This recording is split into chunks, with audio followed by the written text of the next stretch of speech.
Nous voulons que notre Dieu, notre Père, augmente notre foi. Je ne peux que dire merci au Seigneur pour ce chant et à ce groupe, parce qu'il cadre parfaitement avec le message que Dieu a pour nous ce matin.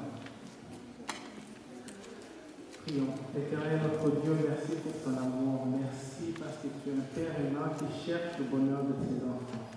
C'est pourquoi, Seigneur, je te prie à travers mes faibles mots, que tu puisses nous parler à propos du projet que tu as pour nous, que ton nom puisse être glorifié et que nous puissions profiter de la vie ici, mais surtout nous préparer pour celle qui nous attend avec toi pour l'éternité.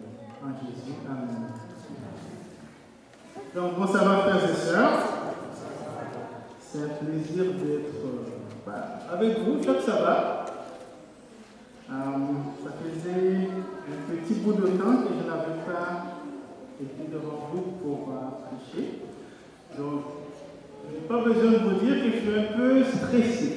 J'ai un peu le trac, mais il paraît que c'est bien quand on a le trac avant de prêcher. Parce que l'orgueil baisse.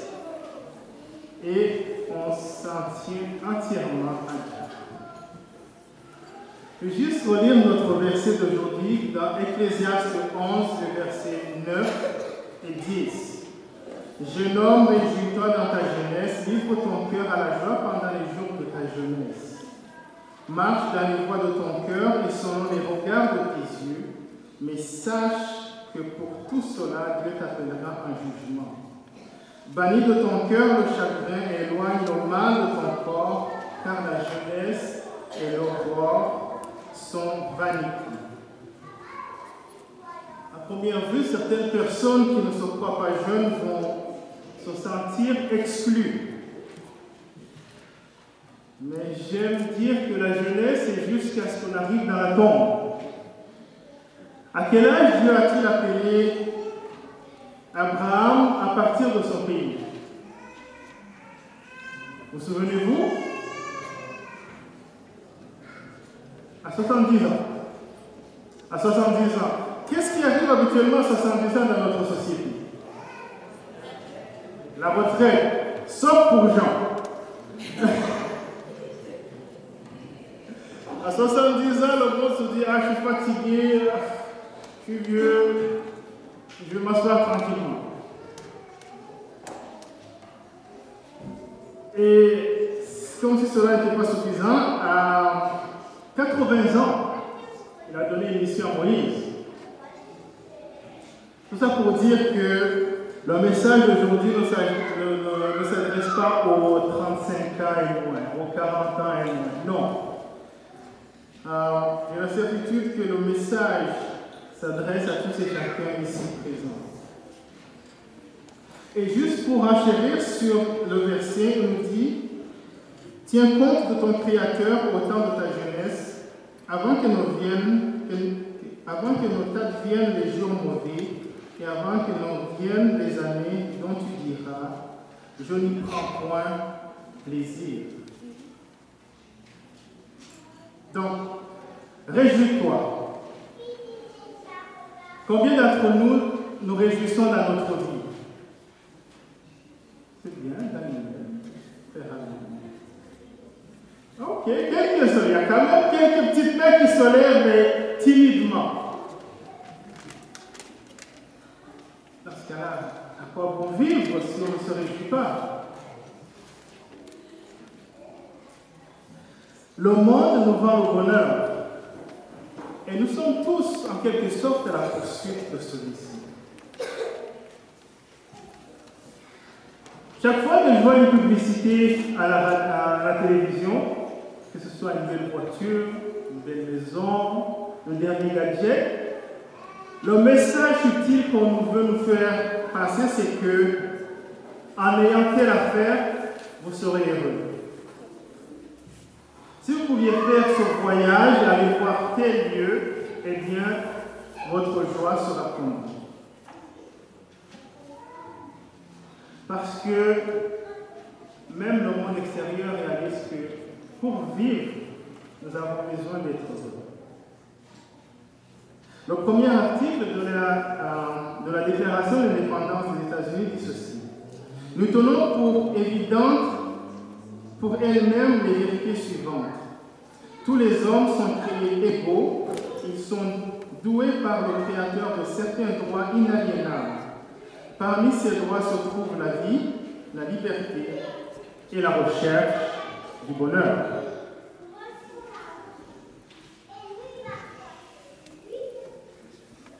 À la lumière de ces mots, nous avons intérêt à rechercher ce bonheur. Une infirmière en Nouvelle-Zélande a entrepris qui était préposée aux soins palliatifs, a assemblé les regrets des mourants. Et voici la liste du top 5 des regrets de tous ceux qui mourent. Le premier d'entre eux disait « J'eus aimé avoir le courage de vivre la vie que je veux, et non celle que les autres veulent. » Bref, j'aime vivre pour moi-même et non vivre pour plaire aux autres. Le deuxième dit « J'eus aimé ne pas avoir travaillé si dur. » Le troisième, j'ai aimé avoir le courage d'exprimer mes sentiments. Le quatrième dit ceci, j'ai aimé avoir gardé le contact avec mes amis. Et le dernier, j'ai aimé m'autoriser à être heureux. Imaginez-vous au bout de votre vie et vous faites un rapport de vos années d'existence et c'est cela qui ressort. Direz-vous que votre vie a été un succès ou un échec?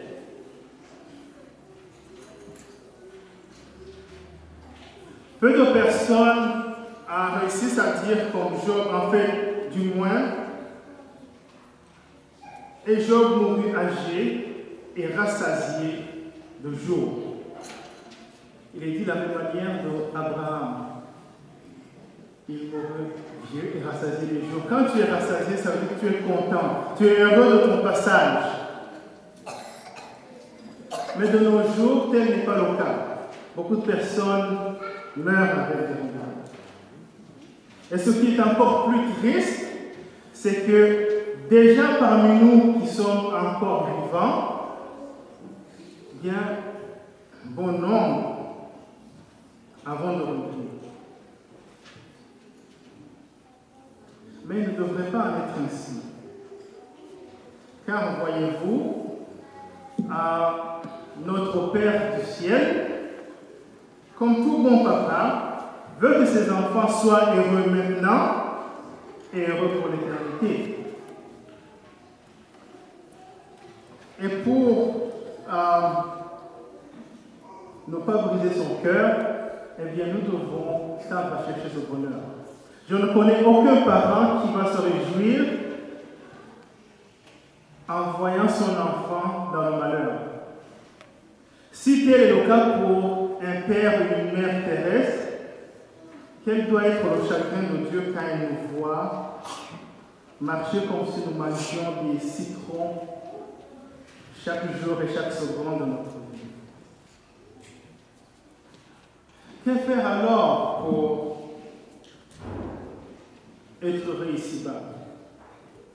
Mais bien sûr, être heureux maintenant, mais sans sacrifier le bonheur qui nous attend. Le verset de Ecclésiaste nous appelle à nous réjouir, mais également à être conscient que notre Père du ciel regarde et nous aurons à répondre de nos faits et gestes. Parfois, certains se diront, est-il possible de profiter pleinement de la vie maintenant, mais sans tomber et risquer le futur? Oui, cela est possible.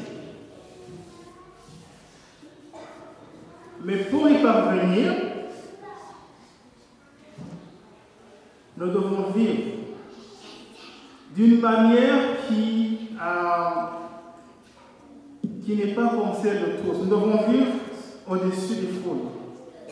Nous devons suivre un chemin qui est étroit, qui est peu pratiqué et qui pourtant mène au bonheur et garantit la vie éternelle. Matthieu 7, le verset 13 et 14 nous dit ceci: entrez par la porte étroite, car large est la porte et spacieux est le chemin qui mène à la perdition. Et il y en a beaucoup qui entrent par là. Mais étroite est la porte, resserrez le chemin qui mène à la vie, et il y a peu qui le trouvent. Le chemin pour le bonheur a beau être étroit, mais il est présent. Et si nous le cherchons réellement, nous le trouvons. Alors, que faire pour profiter pleinement de la vie? Que faire pour ne pas vivre comme tout le monde? Ne pas arriver à 70 ans, 80, où les temps nous verrons nos jours ici-bas s'écouler et avoir des regrets. Eh bien, la première chose à faire, à mon avis, est de trouver notre raison d'être. Trouver notre mission. Vous savez, si nous sommes vivants, si nous respirons actuellement, c'est que Dieu le veut. Et si Dieu veut que nous soyons en vie à cette date, c'est qu'il a une mission pour nous. Dans Matthieu 5, à partir du verset 14, nous lisons ceci. Matthieu 5, à partir du verset 14. Vous êtes la lumière du monde, une ville au sommet d'une colline n'échappe pas au regard. Il en est de même d'une lampe, si on l'allume, ce n'est pas pour la mettre sous une mesure à grain. Au contraire, on la fixe sur un pied de lampe pour qu'elle éclaire tous ceux qui sont dans la maison. C'est ainsi que votre lumière doit briller devant tous les hommes, pour qu'ils voient le bien que vous faites et qu'ils en attribuent la gloire à votre Père céleste. Donc, une partie de notre mission, c'est de vivre en sorte que toute personne qui nous voit rende gloire à notre Créateur. Avez-vous déjà pris le temps de réfléchir à ce que vous souhaitez accomplir, au legs que vous voulez laisser à la société longtemps quand vous serez parti?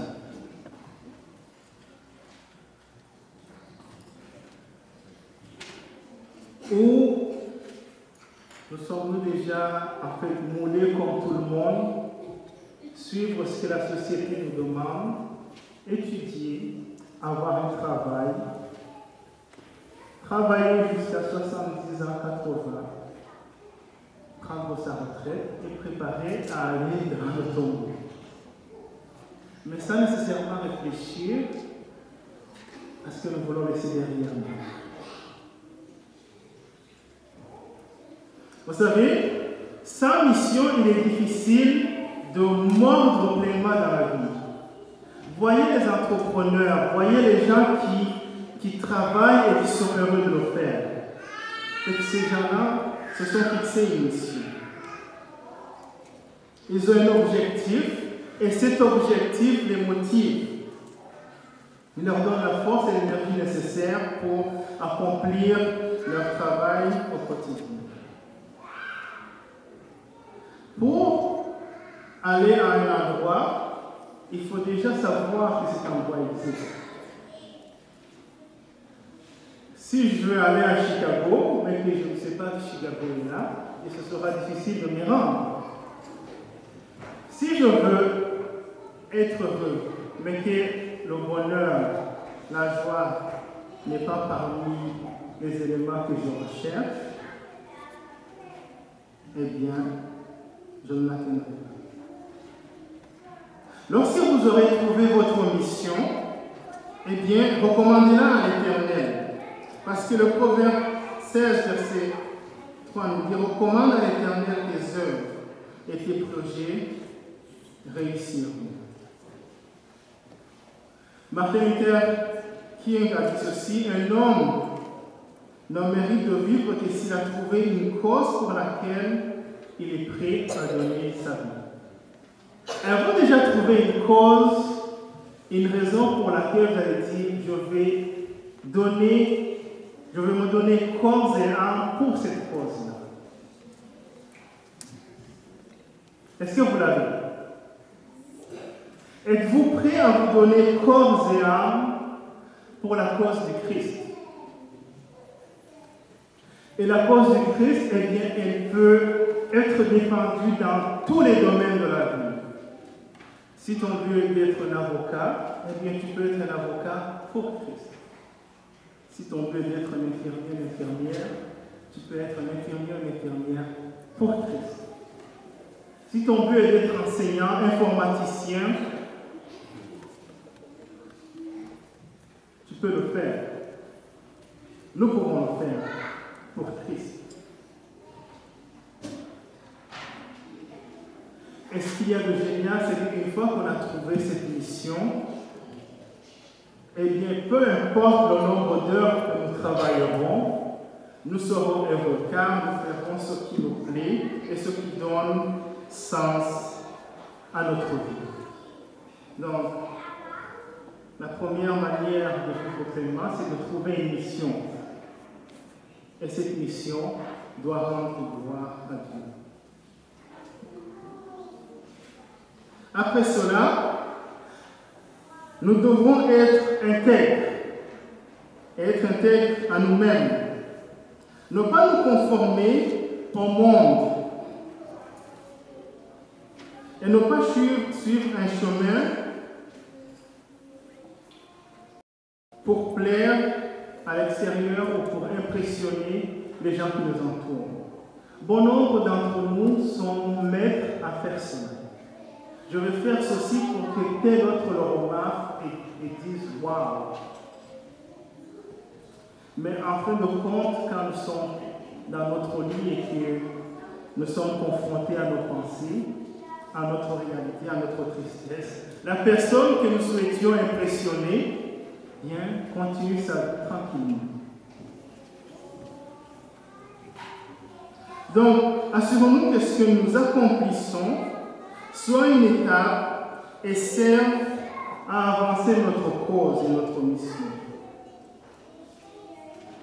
Soyons francs avec nous-mêmes. Romains 12, verset 2 nous dit: ne vous conformez pas au siècle présent, mais soyez transformés par le renouvellement de l'intelligence, afin que vous discerniez quelle est la volonté de Dieu, ce qui est bon, agréable et parfait. Et je vais insister sur ce qui est bon et agréable. Parce que la volonté de Dieu pour vous et moi, c'est que nous fassions quelque chose qui nous rend heureux, qui est agréable. Vivre ne doit pas être pénible. Et notre Père, justement, veut que ce que nous accomplissions soit bon pour nous et que cela nous rende heureux. Troisièmement, dans notre mission, nous devons nous assurer de garder la pureté. Nous devons prendre la ferme résolution de ne pas nous laisser entraîner dans le mal, mais de lui résister à tout prix. Ne faisons pas de compromis pour obtenir la faveur des hommes. Voyez-vous, Daniel aurait pu se dire: si je mange le repas que Nebuchadnezzar a fourni, eh bien, il sera content et cela me donnera la faveur de celui-ci. Je pourrais mieux m'entendre avec les autres dirigeants. Mais non, il a décidé d'être pur et de rester fidèle à Dieu. Ce fut le cas également pour Joseph. Donc, pour être heureux, eh bien, nous devons avoir un esprit tranquille. Et il n'y a point d'autre manière d'avoir un esprit tranquille que de vivre d'une manière pure, sans que notre cœur nous accuse. Obéir à Dieu est la meilleure façon de vivre une vie de pureté. Quatrièmement, vivons en ayant confiance en Dieu. Et en ayant la confiance qu'il va nous bénir et nous remplir de sa grâce. Ayons confiance que dans la mission que nous avons, eh bien, il ouvrira les portes au bon moment pour que nous puissions l'accomplir. Le psaume 5, verset 12 nous dit « Car tu bénis le juste, ô Éternel, tu l'entoures de ta grâce comme des boucliers. » Vous savez, quand Dieu est avec vous, il vous donne la faveur même de vos ennemis. Il rend sensible à votre cause, ceux-là même qui voudraient vous nuire. Et cela a été particulièrement vrai pour moi pendant mes études. Vous savez,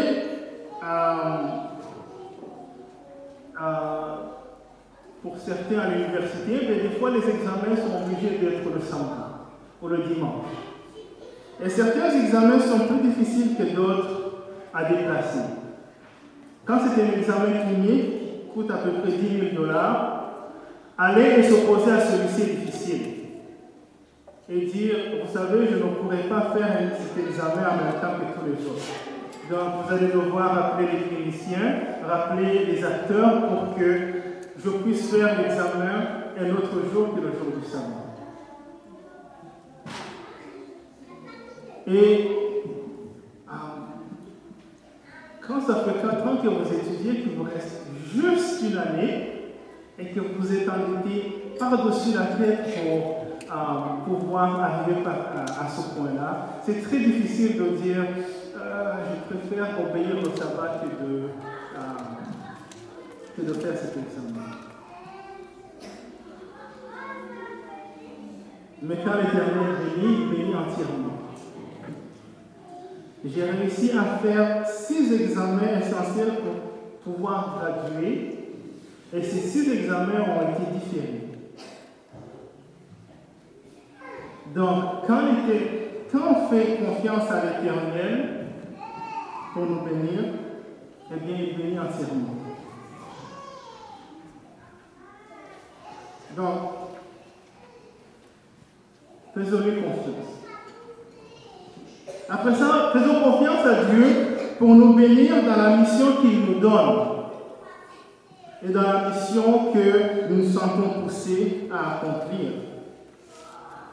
Vous savez, il n'y a pas meilleur exemple que celui de Moïse. Quand Dieu l'a appelé, c'est Moïse a dit, Seigneur, j'ai toutes les aptitudes pour aller délivrer le peuple d'Israël. Non. Toutes les excuses sont sorties là, avec toutes ses faiblesses. Et pourtant, Dieu a pourvu. Ce fut le cas également pour Joseph. Oui, il n'a pas eu la formation la plus facile, parce qu'être formé en tant qu'esclave et en tant que prisonnier pour parvenir à devenir premier ministre d'Égypte, cela peut paraître contradictoire.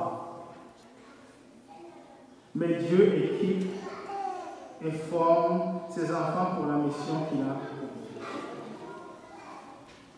Les Proverbes 3, les versets 5 et 6 nous dit « Confie-toi à l'Éternel de tout ton cœur et ne t'appuie pas sur ta sagesse. Reconnais-le dans toutes tes voies et il aplanira tes sentiers. » Sixièmement, visons l'excellence.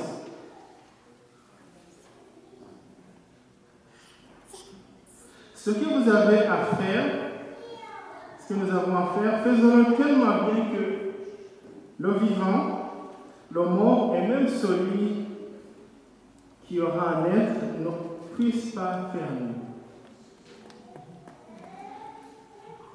C'est un discours que Martin Luther King a donné aux jeunes de Philadelphie qui était sans emploi. Il disait, si vous avez quelque chose à faire, faites-le de tout votre cœur, afin qu'aucune personne vivante, morte, ou qui viendra après vous ne puisse faire mieux.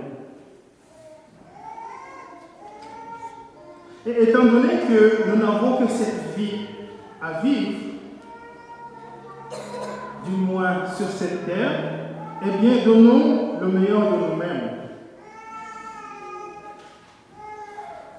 Tout ce que ta main trouve à faire,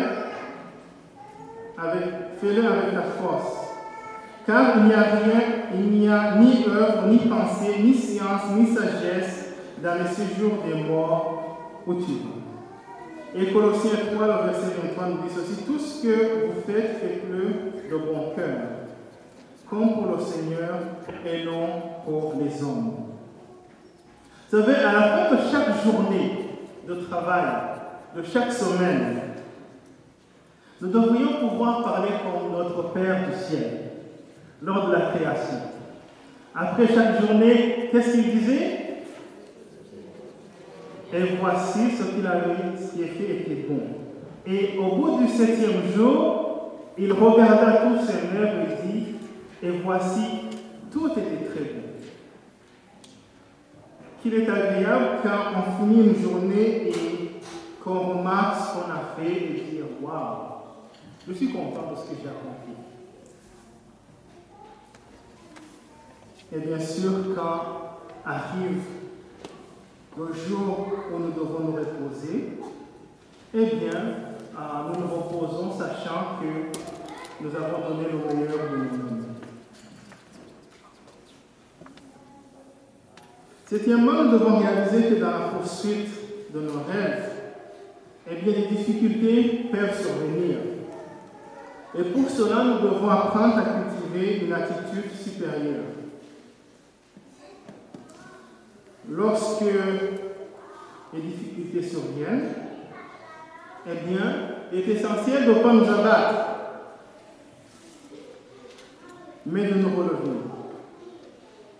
Voyez-vous, Joseph aurait pu se résigner une fois en prison et dire, ça y est, je n'accomplirai rien.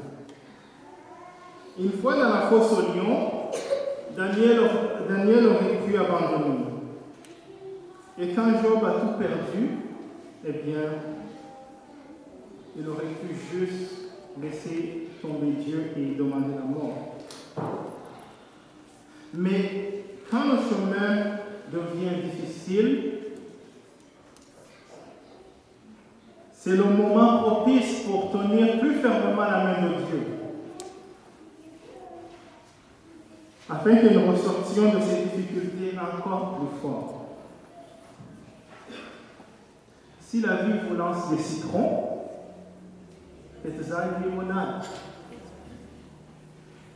Et utilisez ces citrons, utilisez ces difficultés pour vous propulser encore plus. En 8e lieu, apprenons et soyons fidèles, dignes de confiance. Assurons-nous d'être des gens fiables auxquels Dieu peut compter. Dieu ne nous demande pas nécessairement d'avoir du succès, mais il nous demande d'être fidèles. Vous avez sans doute déjà lu la parabole des talents. Qu'est-ce que le maître dit à ceux-ci? Il ne les commande pas pour avoir multiplié les talents qu'il leur avait donnés. Mais il les félicite du fait qu'ils ont été fidèles et qu'ils ont employé les talents que Dieu leur a donnés pour les multiplier. Nous avons tous reçu au moins un talent. Et si vous ne me croyez pas, mais faites ceci. C'est un des plus beaux talents que vous avez. Et quand vous faites un sourire, vous ne savez pas combien cela affecte toute personne autour de vous. Chaque jour, prenons le temps de lancer un beau sourire. Quand on croise quelqu'un, juste un petit sourire, un petit bonjour. C'est un talent d'une valeur inestimable. Ne cachons pas notre sourire et ne cachons pas tout autre talent, ne l'enterrons pas, mais utilisons-le pour la gloire de Dieu. Et en dernier lieu, bien, persévérons dans notre vie spirituelle.